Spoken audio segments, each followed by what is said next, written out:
જય સ્વામિનારાયણ। તારીખ 4/11/2025 કારતક સુદ 14 મંગળવાર।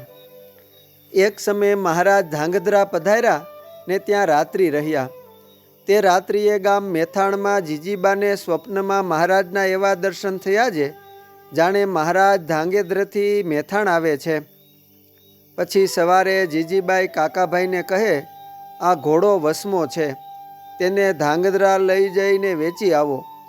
પછી તે ઘોડો તૈયાર કરીને જીજીબાની આજ્ઞા લઈને ગયા। તે ગામ ગાળાને સમીપે આવ્યા ત્યારે દિવસ ઉગ્યો ને સામેથી ખુદ મહારાજ ચાલ્યા આવતા હતા। ત્યાં મહારાજની મૂર્તિમાં પ્રકાશ દેખાણો।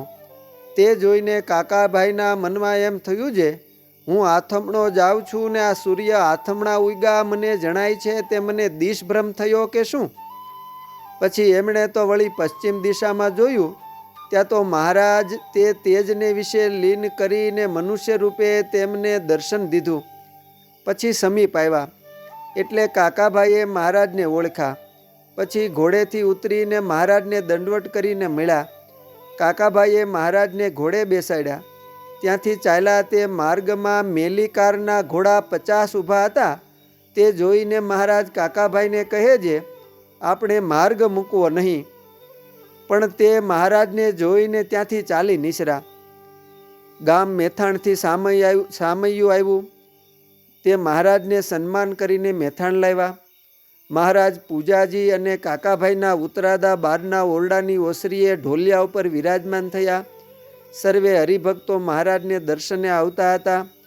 મહારાજ ત્યાં 5 દિવસ રહીને પછી દેશાંતરમાં સાધુ ઉપર કાગળ લખાવીને મોકલો છે, અમે ફૂલદોલનો ઉત્સવ સિદ્ધપુર કરશું, તમો સર્વે ગામ ઊંઝે અમારા ભેળા થજો।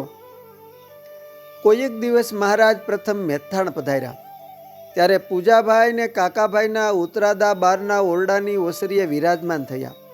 સર્વે હરિભક્ત દર્શન કરીને ઘેર ગયા। મહારાજ આગળ ગોવિંદરામ તથા દેવરામ તથા પૂંજોજી બેઠા હતા।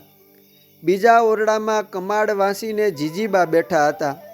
તે મહારાજને જોઈને પોતાના મનમાં એમ થયું છે, આ કાંઈ રામાનંદ સ્વામી જેવા ચમત્કારી નથી જણાતા। ત્યાં તો મહારાજે એમનો સંકલ્પ જાણીને પોતાની મૂર્તિમાંથી તેજ પુંજ દેખાડ્યો। તેણે કરીને પ્રકાશ થઈ ગયો ને કપાળની સાંધુમાંથી ઓરડામાં પણ પ્રકાશ થઈ ગયો। તે જોઈને તે બાઈને મહારાજના પૂર્ણ પુરુષોત્તમપણાનો પરિપૂર્ણ નિશ્ચય થયો। અસ્તુ। જય સ્વામિનારાયણ। સદગુરુ શ્રી નિર્ગુણદાસ સ્વામીની વાતોમાંથી।